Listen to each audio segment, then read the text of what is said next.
اپنے نفس کا سودا کرتا ہے، یا تو اسے آزاد کراتا ہے یا اسے ہلاک کر دیتا ہے. یعنی یا تو اچھے کام کرتا ہے، نیکی کے کام کرتا ہے جن کی وجہ سے وہ دوزخ سے بچ جاتا ہے، یا پھر ایسے کام کرتا ہے کہ جو اس کو ہلاک کر دیں، یعنی تباہی کی طرف لے جائیں.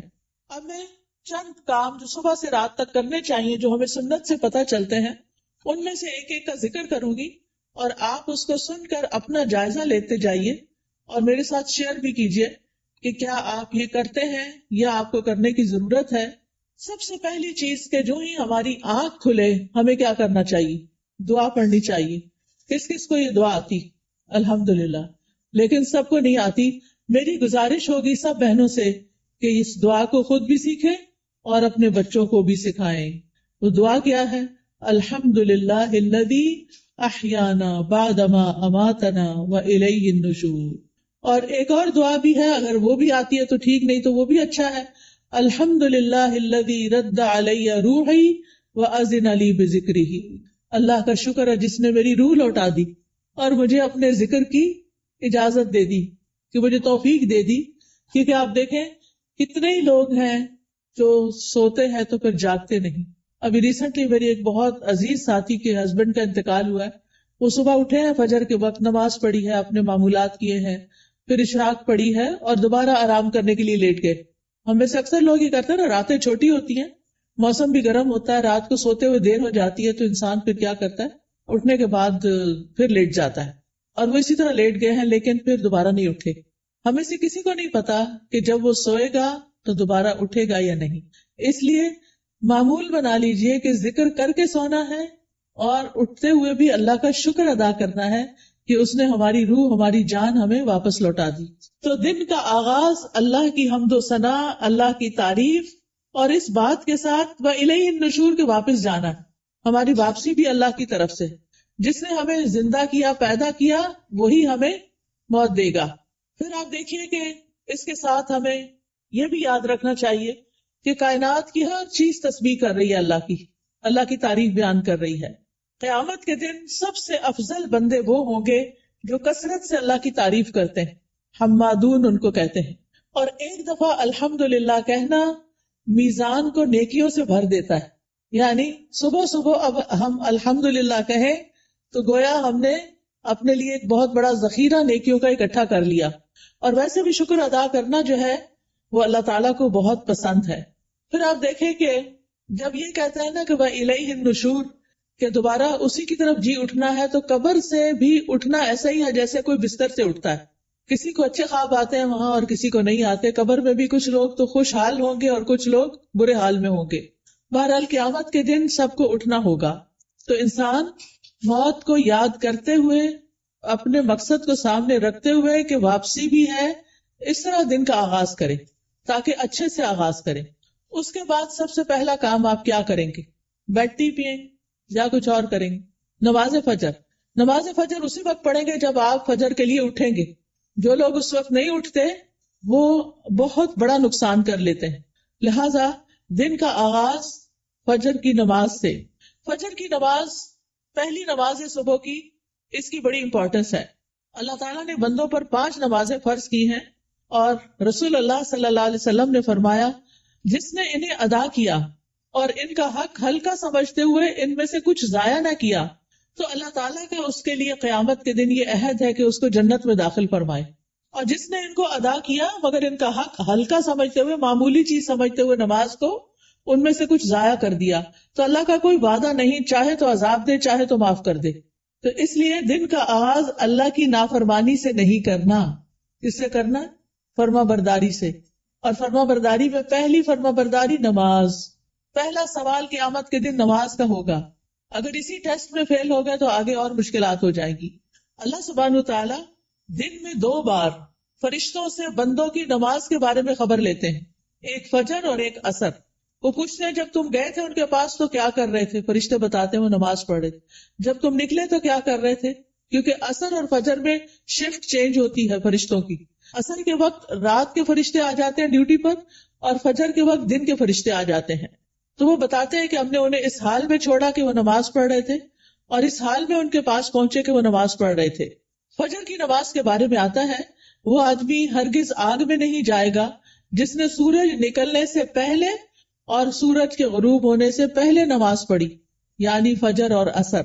رسول اللہ صلی اللہ علیہ وسلم نے یہ بھی فرمایا کہ جس نے صبح کی نماز پڑھی وہ شام تک اللہ کے ذمے ہے، یعنی اللہ کی حفاظت میں ہے۔ تو فجر کی نماز بہت امپورٹنٹ نماز ہے، اور نماز پڑھنے والے سے اللہ کا رزق کا وعدہ ہے، اس لیے خود بھی نماز ادا کریں اور گھر والوں کو بھی اٹھائیں، پیار سے، محبت سے، امپورٹنس بتا کے کہ وہ سوتے نہ رہے، کیونکہ اس کی نحوست ہوتی ہے۔ فجر کی نماز میں 2 سنتیں پڑھنا بہت ضروری ہے۔ کچھ لوگ صرف فرض پڑھتے ہیں نا، تو فجر میں آپ سنت نہیں چھوڑ سکتے۔ حضرت عائشہ رضی اللہ تعالی عنہا بتاتی ہیں کہ آپ صلی اللہ علیہ وسلم نے فرمایا، فجر سے پہلے کی 2 رکعتیں دنیا اور جو کچھ اس میں اس سے بہتر ہے۔ نبی صلی اللہ علیہ وسلم نے ان 2 رکعتوں کو دنیا کی ہر چیز سے قیمتی قرار دیا۔ اور جو سویا رہے اس کے بارے میں آتا ہے، نبی صلی اللہ علیہ وسلم کے پاس ایک ایسے آدمی کا ذکر کیا گیا جو رات سے صبح تک سوتا ہی رہا۔ آپ نے فرمایا یہ ایسا شخص ہے جس کے کان، یا فرمایا دونوں کانوں میں شیطان پیشاب کرتا ہے، یعنی غافل ہو جاتا ہے پھر۔ اور اسی طرح ایک اور خواب آپ صلی اللہ علیہ وسلم کو، اس میں آپ کو دکھایا گیا کہ ایک شخص تھا جس کا سر پتھر سے کچلا جا رہا تھا۔ وہ قرآن کا حافظ تھا لیکن قرآن سے غافل ہو گیا اور فرض نماز پڑھے بغیر سو جاتا تھا، یعنی نماز نہیں پڑھتا تھا اور سویا رہتا تھا۔ نماز پڑھتے ہوئے ایک چیز یہ بھی خیال کرنی ہے کہ خشوع کے ساتھ نماز پڑھنی۔ خشوع کا مطلب رونا نہیں ہوتا بلکہ دل کا متوجہ ہونا ہوتا ہے، یعنی شعور کے ساتھ رب سے مناجات کریں، اطمینان اور خشوع سے سجدہ کریں، یعنی پورے سکون کے ساتھ، کیونکہ ایک سجدے کی وجہ سے اللہ تعالیٰ ایک درجہ بڑھا دیتے ہیں اور ایک گناہ مٹ جاتا ہے۔ نماز کے فوراً بعد کیا کرنا چاہیے؟ اذکار، شابش۔ نماز کے بعد اگر کوئی مصلی پر بیٹھا رہے تو جب تک اس کا وضو نہیں ٹوٹتا فرشتہ اس کے لیے دعا کرتا ہے، اللہم اغفر لہ، اللہم ارحمہ، اے اللہ اس کی بخشش فرما دے، اے اللہ اس پہ رحم فرما۔ یعنی آپ مصلی پہ بیٹھے ذکر کر رہے ہیں، تسبیحات پڑھ رہے ہیں، دعائیں کر رہے ہیں، اور فرشتہ آپ کے لیے دعائیں کرنا شروع ہو گیا ہے۔ تو ہم میں سے ہر ایک کو فرشتوں کی دعائیں لینی چاہیے۔ اسی طرح ہر نماز کے بعد 33 بار سبحان اللہ، 33 بار الحمدللہ، اور 34 بار اللہ اکبر پڑھنا چاہیے، اور آخر میں لا الہ الا اللہ وحدہ لا شریک لہ لہ الملک و لہ الحمد وہو علی کل شیء قدیر پڑھا جائے تو جو ایسا کرے گا اس کے سارے گناہ معاف کر دیے جائیں گے۔ ٹھیک ہے، چاہے وہ سمندر کی جھاگ کے برابر ہو۔ کتنی بڑی بات ہے نا یہ، اس لیے اس کا اہتمام کیا رکھنا ہے۔ اگر کسی وجہ سے آپ مصروف ہیں، 33 بار نہیں پڑھ سکتے تو 10 بار بھی پڑھ سکتے ہیں۔ ٹھیک ہے، پھر یہ کہ انگلیوں پر تسبیح کریں، کیونکہ انگلیاں قیامت کے دن کیا کریں گی؟ گواہی دیں گی۔ ہر فرض نماز کے بعد آیت الکرسی ضرور پڑھیں۔ اس کا فائدہ کیا ہے؟ جی، ایسے شخص کو موت کے علاوہ کوئی چیز جنت میں لے جانے سے نہیں روک سکتی، اتنا بڑا اجر و ثواب۔ میں یہ ساری باتیں اس لیے کر رہی ہوں کہ آپ اپنا جائزہ لیں۔ اگر کوئی چیز چھوٹ گئی یا بھول گئی ہے، پتہ ہے لیکن کرتے نہیں، تو کرنا شروع کر دیں۔ وہ دن جس میں یہ باتیں کریں گے آپ، اس کی نسبت بہت زیادہ اجر و ثواب والا ہوگا جس میں آپ یہ نہیں کریں گے۔ دنیا کے کام کبھی ختم نہیں ہو سکتے، لیکن ہمیں کیا کرنا چاہیے؟ اپنے اذکار، اپنی عبادات کو بھولنا نہیں۔ اسی طرح ہم میں سے اکثر لوگ کہتے ہیں مجھے نظر لگ گئی، وہ فلانے نے جادو کر دیا، وہ گھر میں یہ شر ہو گیا۔ تو اس کا حل بتایا گیا ہے کہ ہر نماز کے بعد قل هو اللہ 1 دفعہ، قل اعوذ برب الفلق 1 دفعہ، اور قل اعوذ برب الناس 1 دفعہ پڑھے۔ یہ نماز کے بعد پڑھنی چاہیے۔ اچھا، اب آپ دیکھیے کہ بعض لوگ بیمار ہوتے ہیں، کوئی ایسی تکلیف ہوتی ہے ان کو سمجھ نہیں آتی، وہ پڑھ کے اپنے ہتھیلی پہ پھونک مار کے اپنے سر سے، منہ اور پورے جسم پر اپنا ہاتھ پھیر لیا کرے۔ اس سے انشاءاللہ ان کا شر بھی دور ہو جائے گا، ان کی بیماری بھی ختم ہوگی۔ نماز کے بعد کیا کرنا چاہیے؟ صبح شام کے اذکار، پروٹیکشن کی دعائیں۔ آپ میں سے کس کس کے پاس ایھا نستعین کتاب ہے؟ الحمدللہ کافی لوگوں کے پاس ہے۔ جس کے پاس نہیں، اگر آج آئی بھی ہے تو ضرور لے لیں، اور انگلش میں بھی ہے، اس میں ٹرانسلیٹریشن کی ہوئی ہے۔ اگر عربی نہیں پڑھ سکتے بچے تو ان کو انگلش میں پڑھنی آ جائے تو وہ بچوں کو ضرور ساتھ ساتھ سکھائیں۔ ہر ماں خود اپنے پڑھنے کے ساتھ اپنے بچوں کو بھی سکھائے۔ تو اگر زبانی یاد نہیں تو دیکھ کے پڑھ لیجئے۔ انشاءاللہ جب آپ پروٹیکشن کی دعائیں پڑھیں گے تو آپ نظر سے، حسد سے اور بہت سے شر سے بچ جائیں گے۔ ٹھیک ہے نا؟ ایسا نہیں کہ لوگوں کی نظر تیز ہوتی ہے، ایسا ہے کہ ہمارے اوپر پروٹیکشن وال نہیں ہوتی کیونکہ ہم اذکار نہیں کرتے۔ اور پھر آپ دیکھیے کہ اگر کوئی شخص آپ میں سے جیسے بزرگ خواتین ہیں جن پہ بچوں کی چھوٹے بچوں کی ذمہ داری نہیں یا گھر کے بہت سارے کام کاج نہیں، تو وہ فجر کی نماز سے سورج طلوع ہونے تک بیٹھے رہے مصلی پر، کیونکہ رسول اللہ صلی اللہ علیہ وسلم نے فرمایا جو شخص صبح کی نماز جماعت کے ساتھ ادا کرے پھر بیٹھا اللہ کا ذکر کرتا رہے یہاں تک کہ سورج نکل آئے، پھر 2 رکعتیں پڑھے اشراق کی، یعنی اس کے لیے ایک حج اور عمرے کا ثواب ہے۔ کوئی معمولی اجر، کتنا بڑا اجر کما لیتے ہیں وہ لوگ جو تھوڑا صبر سے بیٹھے رہتے ہیں فجر کے بعد اور نفل پڑھ کے اٹھتے ہیں، اور 2 رکعتیں ہی پڑھنی ہوتی ہیں۔ تو انسان کا دل، اس کی روح، یہ سیراب ہو جاتے ہیں ان اعمال سے جو ابھی تک میں نے آپ کو بتائے۔ آپ کے لیے خیر و برکات کے دروازے کھل جاتے ہیں، دنیا اور آخرت میں سلامتی کا ذریعہ ہے، عظیم اجر و ثواب کا ذریعہ ہے، شر کے آنے سے پہلے، تکلیف کے آنے سے پہلے، واقع ہونے کے بعد اسے ہٹانے کا ذریعہ ہے۔ یہ دعائیں، یہ جو میں بتا رہی ہوں نا پروٹیکشن کی دعائیں جو ہیں، رب کے سامنے فقر اور عاجزی کا اظہار بھی ہے، اللہ تعالیٰ کی نعمتوں کا اعتراف بھی ہے، اور یہ ایسے ہی ہے جیسے کوئی دشمن سے بچنے کے لیے اپنے آگے کوئی وال کھڑی کر لے۔ تو انشاءاللہ اگر ساری نہیں بھی پڑھ سکتے تو معوذتین، بسم اللہ الذی لا یضر، اعوذ بکلمات اللہ التامات من شر ما خلق، اور کچھ اور مختصر دعائیں پڑھ کے اپنے اوپر بھی پڑھیں اور بچوں کو بھی پڑھنا سکھائیں۔ اس کے بعد کیا کریں گے یہ بتائیے؟ تلاوت کریں، چاہے تھوڑی سی ہی کیوں نہ کریں۔ اور اگر میں سمجھتی ہوں بچوں کے اسکول جانے کا وقت ہوتا ہے تو اپنی تلاوت کا وقت نہیں رہتا، پھر آپ کیا کریں؟ اپنے فون پر قرآن مجید کا کچھ نہ کچھ حصہ ریگولر لگا دیں، کوئی پورے قرآن کو ڈاؤن لوڈ کر لیں، اب تو ایسی ویب سائٹس بھی ہیں، وہاں سے آپ شروع کریں، الحمد سے الناس تک پورا کریں، ہر روز تلاوت لگا دی، بچے بھی تیار ہو رہے ہیں، آپ بھی کچن میں کام کر رہی ہیں اور ساتھ ساتھ تلاوت سنیں۔ کیوں؟ ان الذین یتلون کتاب اللہ واقاموا الصلاۃ وانفقوا مما رزقناہم سرا وعلانیۃ یرجون تجارۃ لن تبور، بے شک جو لوگ اللہ کی کتاب کی تلاوت کرتے ہیں، اور تلاوت کا عربی میں معنی فالو کرنا بھی ہوتا ہے، سمجھ کے پڑھنا، اور انہوں نے نماز قائم کی اور جو کچھ ہم نے انہیں دیا ہے اس میں سے انہوں نے پوشیدہ اور ظاہر خرچ کیا، وہ ایسی تجارت کی امید رکھتے ہیں جو کبھی برباد نہ ہوگی۔ یہ لوگ اللہ کے ساتھ ایک بزنس کر رہے ہیں، یہ چیزیں یہ پڑھتے ہیں، تلاوت کرتے ہیں، قرآن پڑھتے ہیں، لوگوں پہ خرچ کرتے ہیں، تو یہ اللہ کے ہاں ایسا اجر، اتنا پروفٹ پائیں گے کہ سوچ بھی نہیں سکتے، تاکہ وہ انہیں ان کے اجر پورے دے اور اپنے فضل سے انہیں زیادہ بھی دے، بے شک وہ بے حد بخشنے والا نہایت قدردان ہے۔ تو پیاری بہنوں، تلاوت کو نہیں چھوڑنا، چاہے ایک صفحہ ہی کیوں نہ ہو، ایک ربع ہی کیوں نہ ہو، ہاف جز کیوں نہ ہو، ایک پارہ کیوں نہ ہو۔ میرے ایک بہنوئی تھے، فوت ہو گئے، اللہ تعالیٰ ان پہ رحم فرمائے، وہ چاند کی پہلی تاریخ کو پہلا سپارہ پڑھتے اور آخری کو آخری سپارہ پڑھتے، اور اس طرح ہر مہینے پورا قرآن ختم کر لیتے۔ تو جن لوگوں کی بہت زیادہ مصروفیات ہیں، ریٹائرڈ لائف گزار رہے ہیں، ان کو کیا کرنا چاہیے؟ قرآن کی تلاوت زیادہ کرنی چاہیے، کیونکہ قرآن جو ہے یہ غموں کا علاج ہے، شفا ہے، سکون کا ذریعہ ہے، اس لیے اس کو نہیں چھوڑنا۔ ایک حرف پڑھنے کا کتنا اجر ہے؟ 10 گنا۔ ایک حرف الف پڑھیں گے تو 10 نیکیاں، لام پڑھیں گے تو 10 نیکیاں، میم پڑھیں گے تو 10 نیکیاں۔ کیا کوئی اور کام کرنے سے اتنا پروفٹ آپ گین کر سکتے ہیں؟ نہیں۔ ہاں، ایک مشکل ہے، کچھ لوگوں کو پڑھنا نہیں آتا، یا ان کی تجوید ٹھیک نہیں، یا وہ ڈرتے ہیں کہ کوئی سن لے گا تو پھر کیا ہوگا۔ تو ایسی صورت میں ان کو اپنی تجوید ٹھیک کرنی چاہیے۔ اس کے لیے میں آپ کو ایک طریقہ بتاتی ہوں، اور وہ طریقہ ہے ایک ایپ ڈاؤن لوڈ کر لیں، لرن قرآن۔ کس کس کے پاس ہے یہ ایپ؟ 8-10 لوگوں کے پاس ہے، زیادہ نہیں۔ آپ یہ ایپ اگر ڈاؤن لوڈ کر لیں، اچھا قرآن فار آل کس کے پاس ہے؟ وہ بھی تھوڑے سے لوگوں کے پاس ہے۔ ان دونوں میں سے کوئی بھی ایپ آپ ڈاؤن لوڈ کر لیں، یہ آپ آئی فون پہ بھی کر سکتے ہیں اور اینڈرائڈ میں بھی کر سکتے ہیں، ٹھیک ہے۔ اس میں آپ تجوید سیکشن پہ چلے جائیں، تجوید پہ جائیں گے تو وہاں آپ کو ایک ایک آیت کہلوائی ہوئی ملے گی، پہلے ٹیچر پڑھے گی، پھر پیچھے آپ پڑھیں گے۔ تو آپ کیا کریں، جب ٹیچر پڑھ رہی ہو غور سے سنیں، جب اسٹوڈینٹس آگے پڑھیں آپ بھی ساتھ شامل ہو جائیں۔ تو اس طرح روز پڑھتے پڑھتے آپ کی تجوید ٹھیک ہو جائے گی، کیونکہ بعض کا جب انسان بڑا ہو جاتا ہے نا تو اس کو شرم آتی ہے کسی کے پاس جا کے غلطیاں نکلوانے کی، یا ٹائم نہیں ہوتا، یا فیس نہیں دے سکتے، یا کوئی اور مسائل ہوتے ہیں۔ تو آپ قرآن مجید کھول کے بیٹھ جائیں، آڈیو لگا کے بیٹھ جائیں، اور 7 انگلی رکھ کے ایک ایک آیت کو پڑھ کے یاد کریں، اس کے مخارج ٹھیک کریں، ادائیگی ٹھیک کریں، ٹھیک ہے۔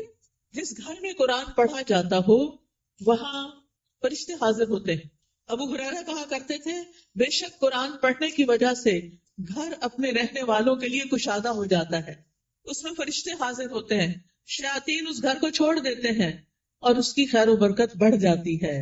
یعنی اس گھر میں خیر و برکت ہوتی ہے جس میں کیا ہوتا ہے؟ قرآن کی تلاوت ہوتی ہے.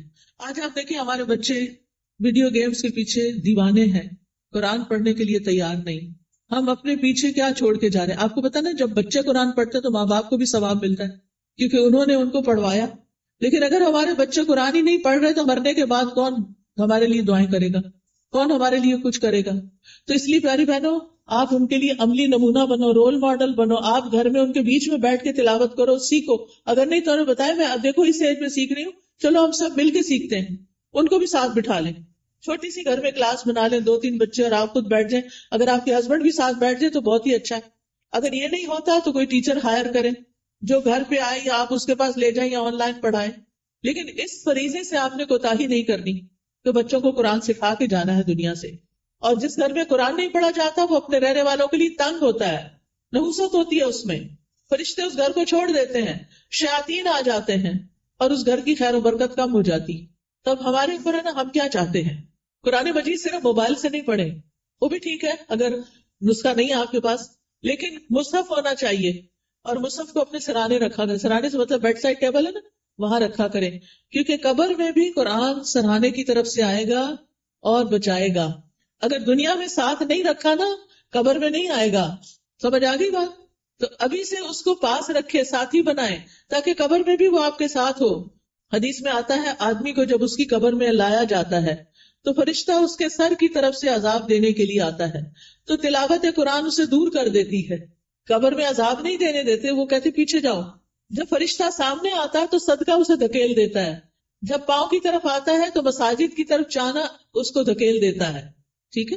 پھر آپ دیکھیے کہ تلاوت کر لی آپ نے تو آپ اب اٹھ کے 2 نفل پڑھ لیں اگر آپ نے پہلے نہیں پڑھے تلاوت سے، ورنہ فجر کی نماز پڑھ کے تلاوت شروع کر دیں اور پھر اشراق کے نفل پڑھ لیں تو ٹائم بھی پاس ہو جائے گا، حج عمرے کا ثواب بھی ملے گا. یہ 2 نفل جو ہے سارے جوڑوں کا صدقہ ہے. میں اکثر لوگوں کو بتاتی ہوں اگر آپ کے جسم میں آپ کو جوائنٹس پین ہے تو آپ یہ تجربہ کر کے دیکھیں، اپنے سارے جوڑوں کا صبح صبح صدقہ دیں، 2 نفل پڑھیں، آپ کی تکلیف دور ہو جائے گی. کیونکہ میں نے یہ پرسنلی ایکسپیرینس کیا. پھر آپ دیکھیے ہر روز اپنے نفع مند علم میں اضافہ کریں، چاہے کوئی اچھا لیکچر سنیں، چاہے کوئی کلاس جوائن کریں، چاہے کوئی کتاب پڑھیں. تو علم نافع جو ہوتا ہے وہ 2 طرح کا ہوتا ہے، ایک دینی اور شرعی علم جس میں ہم قرآن کا ترجمہ سیکھتے ہیں، تفسیر سیکھتے ہیں، جس میں ہم دعائیں سیکھتے ہیں، جس میں ہم نماز کا طریقہ سیکھتے ہیں، سیرت کے بارے میں سیکھتے ہیں، احادیث پڑھتے ہیں. یہ دینی علوم ہے. اور دنیاوی علم جس سے انسان دوسروں کو فائدہ پہنچا سکے، جیسے طب ہے، ڈاکٹر بننا ہے، بزنس ہے، ایگریکلچر ہے، انڈسٹری کے بارے میں جاننا، آئی ٹی کے بارے میں، یہ ساری تعلیم حاصل کرنا تاکہ آپ دوسرے لوگوں کو فائدہ پہنچا سکیں اور اپنی ارننگ بھی کر سکیں. تو یہ بہت فائدے کی چیز ہے کہ اب آپ نے نماز، قرآن، تلاوت، اشراق سب کر لی. اب یا اپنی جاب پہ جائیں یا پھر اگر گھر میں ہے تو گھر کے کام کاج کریں اور اس کے بعد اپنا نالج بھی بڑھائیں. اس کے لیے آپ سیکوینس کے ساتھ لیکچر سنا کریں. کبھی حدیث سے شروع کر لی ہے تو وہ سارے لیکچرز پورے کر لیں، ہر روز ایک ایک کر کے. اگر تفسیر شروع کر لی ہے تو اس کو شروع کر کے آگے تک لے جائیں، لیکن اپنے علم میں پختگی لائیں. اور اگر ہو سکے تو کوئی نہ کوئی کلاس جوائن کریں. رسول اللہ صلی اللہ علیہ وسلم نے فرمایا جو شخص صبح کے وقت اس لیے مسجد کی طرف نکلا کہ بھلائی سیکھے یا سکھائے تو اس کے لیے پورا حج ادا کرنے والے کے مثل اجر ہے. اتنا بڑا اجر ہے. یاد رکھیں علم سیکھنے اور سکھانے کے لیے وقت مقرر کریں، جگہ مقرر کریں، ورنہ اگر آپ صرف چلتے پھرتے ہی سن رہے ہیں تو پکا علم نہیں آئے گا. کوئی بات سمجھ آئے گی، کوئی نہیں آئے گی. نہ ہونے سے بہتر ہے کچھ تو سن لیں، لیکن گھر میں بھی ٹیبل چیئر سیٹ کر کے رکھیں اور اپنا لیپ ٹاپ سیٹ کریں اور کوئی آن لائن کلاس جوائن کر لیں یا پھر گھر میں پڑھیں، خود سے سیلف اسٹڈی کریں، لیکن ٹائم اور پلیس، زمان اور مکان مقرر کریں. اس سے آپ کی گروتھ ہوگی. جتنا جتنا آپ سیکھتے جائیں گے آپ نیکیوں میں آگے بڑھتے جائیں گے، برائیوں سے دور ہوتے چلے جائیں گے. پھر آپ دیکھیں کچھ بہنیں ناشتہ نہیں کرتی، وہ کہتی ہیں کہ موٹے ہو جائیں گے اور چھوڑو پڑے، لیکن ناشتہ ضرور کریں. آپ کو کام کرنے کے لیے، پڑھنے کے لیے، جاب پہ جانے کے لیے انرجی چاہیے. چاہے چند کھجوریں ہی کیوں نہ کھا لیں، کھجور پانی لے لیں، کچھ اور سیڈز وغیرہ لے لیں، نٹس لے لیں، جو بھی آپ کو پسند ہو. اگر دودھ پسند ہے تو زیادہ دودھ اور کم چائے ڈال کے پی لیں.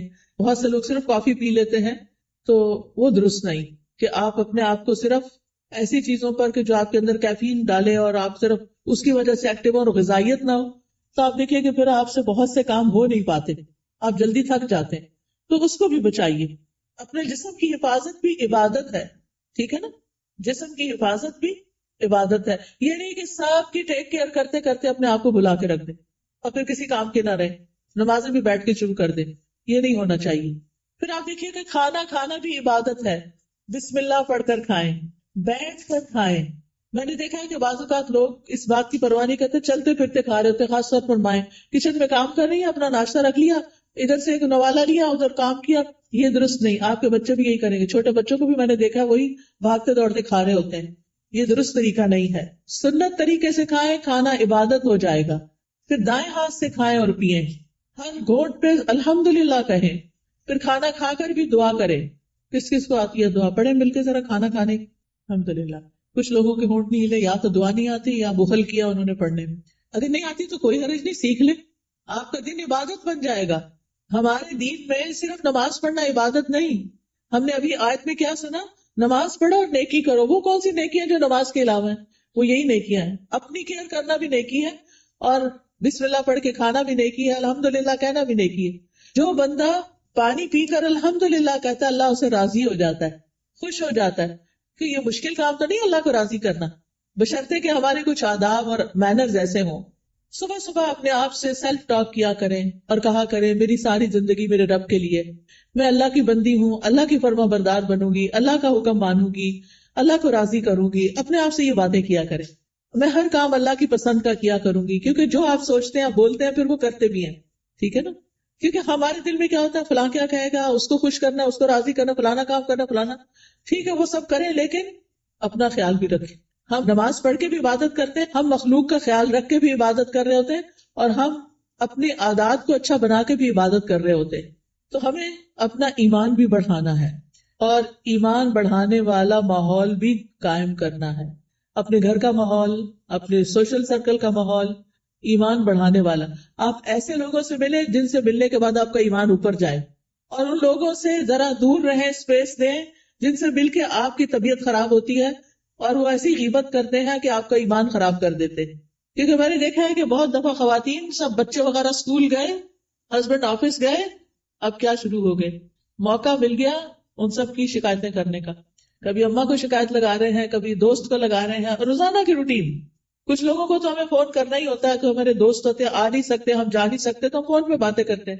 اور اب تو فیس ٹائم اور پتہ نہیں کیا کیا باتیں کرنے کے ذریعے آ گئے ہیں دور بیٹھے لوگوں سے بھی. ایک دن ایک بچی نے مجھے فون کیا، رو رہی ہو. میں نے کہا کیا مسئلہ ہے، تمہیں کچھ اور کی طرف سے تکلیف ہے؟ نہیں کوئی تکلیف نہیں، تمہارے رزق کی کمی نہیں، وہ بھی کمی نہیں، میرے پاس ہر نعمت. میں نے کہا پھر کیوں رو رہی؟ کہتی وہ میری بھابھی نے میری امی کا جینا حرام کر رکھا ہے. میں نے کہا آپ کو کیسے پتا چلا؟ یعنی مجھے لیٹسٹ خبر دے رہی تھی کہ آج میری بھابھی نے یہ فساد گھر میں کیا. میں نے کہا وہ اللہ کے بندے آپ کو بتاتے کیوں ہیں؟ وہ یو کے میں رہتی تھی. میں نے کہا آپ پاکستان کی خبریں یو کے میں سن کے رو کے کینیڈا میں رپورٹ کر رہی ہیں، ساری دنیا کو سر میں اٹھائے ہوئے ہیں. کیا فائدہ ایسی زندگی کا؟ اگر ہمارے گھر میں کوئی جھگڑا ہے تو اللہ کے واسطے بیٹیوں کو آرام سے اپنے گھر میں رہنے دیں، اپنے جھگڑوں کو گھر میں خود ہی نپٹا لیں. بہو کی شکایتیں بیٹی کو، بیٹی کی شکایتیں باپ کو، اس کی اس کو یہ چھوڑ دیں. یہ سکون برباد کرنے والی چیزیں ہیں. بات کریں تو علم کی بات کریں، اچھی کسی کو کھانا پکانے کی ٹپ دیں، کوئی بیمار ہے تو اس کو صحت کے لیے کوئی مشورہ دیں، لیکن اس قسم کی باتیں نہ کریں، کیونکہ یہ غیبت ہے. اور آپ کی نے جو صبح سے وہ اٹھی ہوئی ہے نا اور جو کچھ کیا ہے سب صفائی ہو جائے گی، شام ہونے سے پہلے سب کچھ ختم. تو اس لیے بہت ضروری ہے کہ ہم کیا کریں، اپنی زندگی کا جائزہ لیں کہ کون سی چیزیں ایمان بڑھانے والی ہیں اور کون سی گھٹانے والی ہیں. ایمان گھٹانے والے کام، گناہ کے کام، نافرمانی کے کام، جھوٹ اور بخل. پھر آپ دیکھیں کہ اپنے جسم اور اپنی روح کا خیال کرنے کے لیے اپنے آپ کو صاف ستھرا رکھیں، یہ بھی عبادت ہے. آپ نے وہ حدیث سنی ہوگی نا، صفائی نصف ایمان ہے. وہ بچپن میں رٹا دیتے ہیں. اپنے جسم کی صفائی، ایکسٹرا بالوں کی صفائی، اپنے کپڑوں کی صفائی، اپنے گھر کی صفائی پہ لگ جائیں. اور کس نیت سے کہ یہ عبادت ہے. میں اپنا ماحول صاف کر رہی ہوں، اپنے گارڈن کو صاف کر رہی ہوں، اپنی کھڑکیاں صاف کر رہی ہوں، جو بھی کریں اور ایک ہی دن میں سب کچھ نہیں کریں پھر نماز بھی نہیں پڑھی جائے گی. اپنا اسکیجول بنا کے سیٹرڈے کو یہ کرنا، سنڈے کو یہ، منڈے کو یہ، اور کس کام میں کس کو ساتھ لگانا ہے، بچوں کا لگانا ہے، ہسبینڈ کو لگانا ہے، اپنی کسی فرینڈ کو بلا کے ساتھ لگانا ہے، وہ سارا کچھ لکھ کے رکھ لیں. اور اکیلی اپنی جان پہ زیادہ بوجھ نہ ڈالے. ٹھیک ہے. پھر اپنے جسم، ناخن، بال، دانتوں، ان سب کی صفائی کا اہتمام. مسواک، مسواک رب کو راضی کرنے کا ذریعہ ہے. پھر وضو کے بعد کی دعا، پھر اذان سن کے اس کی دعا. پھر کوئی بھی ایسی چیز جو آپ کو پریشان کرتی ہے اس کے بارے میں اپنے رب پر توکل کہ یا رب تو ہی کرنے والا ہے، میں تیری ہی طرف رجوع کرتی ہوں، تجھ سے ہی دعا کرتی ہوں. اور رب سے دل ہی دل میں باتیں کیا کریں. کسی بھی طرح کے حالات ہوں اللہ کی رحمت سے نا امید نہ ہوں، اللہ کی رحمت سے پر امید رہیں. باہر گروسری کرنے جا رہے ہیں، کوئی بھی کام کر رہے ہیں، اس کے ساتھ اپنا غور و فکر اور ذکر جاری رکھیں.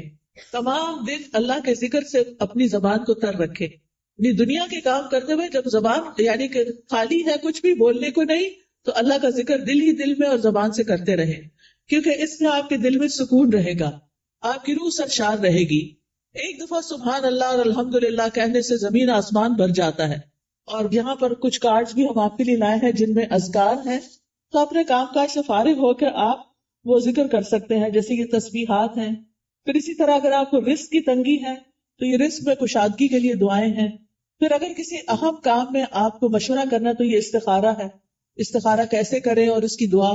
پھر اسی طرح اللہ کا شکر ادا کرنے کے لیے یہ الحمدللہ کا کارڈ ہے، یہ دعائیں ہیں شکر ادا کرنے کی، اللہ کی تعریف کی، کیونکہ اللہ کی تعریف کرنے والے قیامت کے دن سب سے افضل بندے ہوں گے. پھر یہاں کچھ تسبیحات بتائی گئی ہیں، ان کا انگلش میں بھی ٹرانسلیشن ہے جن کے بہت بڑے بڑے فائدے ہیں. پھر آپ دیکھیے اگر قرض سے پریشان ہیں، مالی معاملات میں، تو یہ دعائیں ہیں، ان کا بھی انگلش ٹرانسلیشن موجود ہے. پھر یہ پروٹیکشن کی دعائیں ہیں. تو آپ دیکھیے کہ معمولی قیمت کے یہ کارڈ جو ہیں آپ کی زندگی میں بہت بڑی تبدیلی لا سکتے ہیں. تو آپ نے اگر یہ سارے اپنے گھر میں رکھے ہوئے ہوں، ایک دن ایک اٹھا کے پڑھ لیجئے، دوسرے دن دوسرا پڑھ لیجئے، تیسرے دن تیسرا پڑھ لیجئے، اور اس طرح آپ کا ذکر کے ساتھ ایک رابطہ قائم ہو جائے گا. کثرت سے توبہ استغفار کریں. اگر کوئی مسائل ہے زندگی میں، کوئی پریشان کر رہی ہے چیز، تو استغفار کی کثرت، استغفر اللہ کی تسبیح کر سکتے ہیں، اللہم اغفر لی کی تسبیح کر سکتے ہیں. پھر اسی طرح وقت کا بہتر سے بہتر استعمال کریں. وقت جو ہے وہ بہت قیمتی نعمت ہے، ایک دفعہ اگر وقت چلا جائے تو دوبارہ نہیں آتا. اس لیے ہر دن کو مفید اور پروڈکٹیو ڈے بنائیں. رسول اللہ صلی اللہ علیہ وسلم نے فرمایا 2 نعمتیں ایسی ہیں جن کے بارے میں اکثر لوگ خسارے میں ڈالے گئے ہیں، ایک تندرستی اور دوسرے فراغت، کہ اس سے وہ فائدہ نہیں اٹھاتے جتنا اٹھانا چاہیے. بیمار ہو کر تو انسان کچھ کر نہیں سکتا، جب تک اللہ آپ کو چلتا پھرتا رکھے آپ عبادت بھی خوب دل بھر کے کریں اور بندوں کی خدمت بھی کریں اور فضول قسم کی ایکٹیویٹیز میں اپنا وقت ضائع نہ کریں. آپ دیکھیے کہ ہمارے دن میں کئی ڈسٹریکشنز ہوتی ہیں، خاص طور پر فون کی وجہ سے. ہم نے کوئی اپنے گول سیٹ کیے ہوئے ہوتے کہ آج کے دن میں نے یہ اور یہ کام کرنے ہیں. آپ کرنا شروع کرتے ہیں کہ اتنے میں بیل بج جاتی ہے، آپ فون اٹھا لیتے ہیں اور کہیں سے کہیں پہنچ جاتے ہیں، اور جو کرنے کا کام تو وہ دھرے کا طرح رہ گیا. تو اس چیز سے بھی آپ نے کانشیس رہنا ہے. کچھ وقت کے لیے فون بند کر دیا کریں اور اس وقت اپنے کرنے کے کام پہلے پورے کریں، پھر اس کے بعد فون کھولیں، تاکہ آپ کا دن نتیجہ خیز دن ہو. جب انسان اپنے کرنے کے کام کر لیتا ہے تو اس کو ایک خاص سیٹسفیکشن ہوتی ہے، خاص خوشی نصیب ہوتی ہے. تو آپ اپنے کرنے کے کاموں کی لسٹ بنائیں، اپنے مقاصد کو دہرایا کریں، بے مقصد چیزوں سے خود کو دور رکھیں، اور جو ٹارگٹ آپ حاصل کرنا چاہتے ہیں اس کے لیے دیکھیں کہ آپ کو کیا کیا چاہیے، وہ بھی لکھ لیں. پھر اسی طرح کاموں کو لٹکائیں نہ، تاخیر نہ کریں، وقت پر کریں. روٹین بنائیں تو کام سارے ہی ہو جائیں گے، کیونکہ کبھی کچھ کر لیا، کبھی کچھ کر لیا، کبھی کچھ کر لیا، بہت وقت ضائع ہوتا ہے. ایک کام کرتے ہوئے آپ کو یہ پتا ہونا چاہیے کہ نیکسٹ کیا کرنا ہے مجھے، یہ نہیں کہ آج میں یہ تو کرنا بھول ہی گئی، یہ تو پڑھا ہی نہیں، یہ تو کیا ہی نہیں. پھر آپ دیکھیے کہ جتنے بھی اطاعت کے کام، عبادت کے کام ہوتے ہیں، اس میں مشقت لگتی ہے، محنت لگتی ہے. اس کے لیے اپنے نفس سے جہاد کرنا پڑتا ہے، اپنے نفس کو کنٹرول کرنا پڑتا ہے، کیونکہ کامیاب بھی وہی ہوتا ہے جو نفس کا تزکیہ کر لیتا ہے. قد افلح من تزکا وذکر اسم ربہ فصلی، فلاح پا گیا جس نے پاکیزگی اختیار کی اور اپنے رب کا نام یاد کیا پھر نماز پڑھی. یہ ہے کامیاب ہونے والے. لہذا دن بھر اپنی نمازوں کی حفاظت، کیونکہ نماز قبر میں ساتھ داخل ہوگی، بچوں نے بھی نہیں داخل ہونا، مال نے بھی داخل نہیں ہونا، کسی دوست نے بھی ساتھ نہیں جانا، جس چیز نے جانا ہے اس کی فکر سب سے پہلے کرے. نبی صلی اللہ علیہ وسلم سے سوال کیا گیا کہ سب سے افضل اعمال کون سے ہیں، تو آپ نے فرمایا نماز کو اس کے اول وقت پر ادا کرنا، ٹائم ہو تو بلا وجہ تاخیر نہ کریں، فوراً پڑھ لیں، اور پھر نماز کی 12 سنتیں بھی ادا کیا کریں دن بھر میں، کیونکہ ایسا کرنے والے کے لیے جنت میں گھر بنا دیا جاتا ہے. آپ دیکھیے کہ صرف ایک سال اگر کوئی شخص سنت موقدہ پڑھتا ہے تو نہ پڑھنے والے کے درمیان اور اس کے درمیان 4320 رکعتوں کا فرق پڑ جاتا ہے. یعنی ایک وہ شخص جو 12 رکعتیں پڑھتا ہے سال بھر اور دوسرا صرف فرض پڑھ رہا ہے اور کوئی نہیں پڑھ رہا سنت، تو ان دونوں کے درمیان ایک سال میں اتنا فرق پڑ جائے گا. اگر ایک رکعت بھی وتر روز پڑھتے ہیں آپ تو سال میں 365 رکعتیں بنتی ہیں منیمم. لیکن کچھ لوگ وتر بھی نہیں پڑھتے، وہ اس سے بھی محروم. روزانہ چاشت کی 2 رکعتیں پڑھنا یا اشراق کی 2 رکعتیں پڑھنا اور نہ پڑھنا برابر نہیں، 703 رکعتوں کا فرق پڑ جاتا ہے. ٹھیک ہے، تو اس لیے اپنی سستی کی وجہ سے نمازوں سے غفلت نہ برتیں، سنتوں کی بھی حفاظت کریں. پھر یہ ہے کہ دن میں کوئی چوٹ لگ گئی، کوئی بری خبر سن لی، کوئی بچے کا کام ایسا آ گیا، کوئی دل کو ناخوشگوار کرنے والی چیزیں آ گئی، تو ایسے میں اللہ کی طرف فوراً رجوع کریں. کوئی بری خبر سن لی، فوراً اللہ کی طرف رجوع، اور پھر اس کے بعد ہر کام عبادت سمجھتے ہوئے کریں. چاہے کھانا پکانا ہے، چاہے صفائی کرنا ہے، چاہے کپڑے دھونا ہے. کھانا کھلانا جو ہے وہ افضل ترین عبادت ہے. قرآن مجید میں آتا ہے وَيُطْعِمُونَ الطَّعَامَ عَلَى حُبِّهِ مِسْكِينًا وَيَتِيمًا وَأَسِيرًا إِنَّمَا نُطْعِمُكُمْ لِوَجْهِ اللَّهِ لَا نُرِيدُ مِنكُمْ جَزَاءً وَلَا شُكُورًا. وہ اس کی محبت میں کھلاتے ہیں، مسکین کو، یتیم کو، اسیر قیدی کو. کیا کہتے ہیں کھلاتے ہوئے؟ ہم تمہیں صرف اللہ کے چہرے کی خاطر کھلا رہے ہیں کہ ہم اللہ کا دیدار کرنا چاہتے ہیں، ہم تم سے نہ شکریہ چاہتے ہیں نہ بدلہ چاہتے ہیں. اِنَّا نَخَافُ مِن رَّبِّنَا يَوْمًا عَبُوسًا قَمْطَرِيرًا.